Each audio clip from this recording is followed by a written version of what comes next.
What is an intangible skill set a future leader should work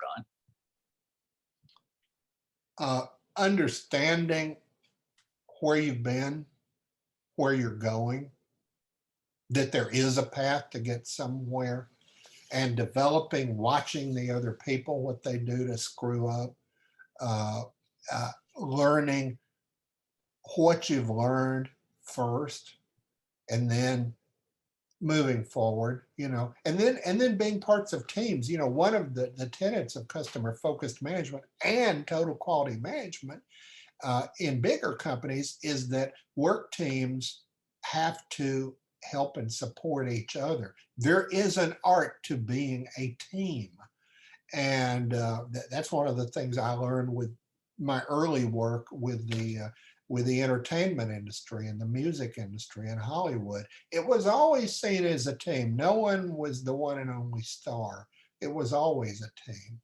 And you think about how you build those internal work teams. Again, the young person that takes the bull by the horns and sees that maybe building that team is a fundamental part of their job, not just doing the technical skills stuff, uh, they're going to be more valuable.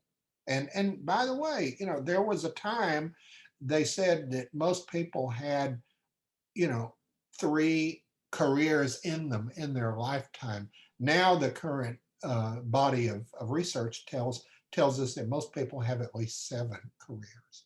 And you have people, that's another post-COVID thing.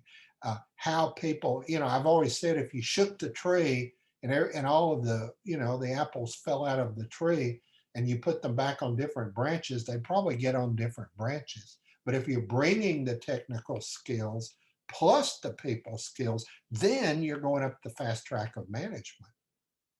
All right, final question, a fun one. Who is the most interesting person that you've worked with over your long career? Uh, Lee Iacocca was one of them with Chrysler. I advised him early on. He was the young heir apparent at Ford. He's the guy who created and put the Mustang on the market. And Henry Ford hated his guts and fired him and got rid of him. So then he moved over to Chrysler. And I became one of his advisors on how to turn around Chrysler. And one of the first things I said to him, because he listens, that's one of the big issues of those that make it long term. They listen, they grow, and they don't get stuck in their route. And he could have been stuck in a route saying, well, that Henry Ford, I'll get him and I'll beat him in the marketplace. No, you're never going to be Ford, but you sure can be the best version of Chrysler that you can be. And one of the pieces of advice I advised him was I took Mr. Howard Hughes's suggestion that he said to me when I was 17 years old. That's the other thing. You always steal ideas and adapt ideas from the best. And the more you remember that, he said to me, keep a pocket full of note cards. And it's what you do with those note cards that perpetuates your career. Well, I said to Lee Iacocca, let's have a pocket full of note cards. I stole Howard Hughes's idea. And I said, let's have things written down that when you go down on the assembly line and you thank people warmly for a job well done, and you say something, by the way, congratulations, your kid just became a National Merit Scholarship finalist. Whoa, research tells us that their productivity and their loyalty is going to go up by 3 times. Talking about the nonprofit thing, research tells us that employees of companies that wear the company t-shirt and occasionally walk in a fun run as ambassadors of the company, and they see themselves as ambassadors, their productivity is going to go up 3 times what it was. Their loyalty is going to go up.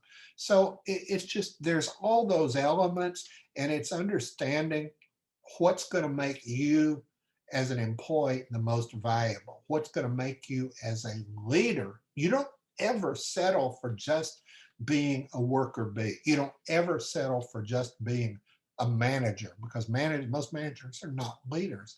So it's what you do and how you're going to go. And when I was in college, my dean kept saying, what do you do? You're never here. You skip class and we let you get away with murder. And I used to say, well, I'm a White House advisor and a disc jockey. And they'd say, both? I said, yeah, it's the same thing, believe me. Uh, and I found myself going on ScoPro because I was always cutting class because I was doing the people's business. And, helping write the Civil Rights Act and stuff like that was more important to me than being in college classes. I was failing biology for the third time. And I went to my dean, I said, would you please just waive the science requirement of all your students? Who's going in the Hall of Fame first? They said, well, you are.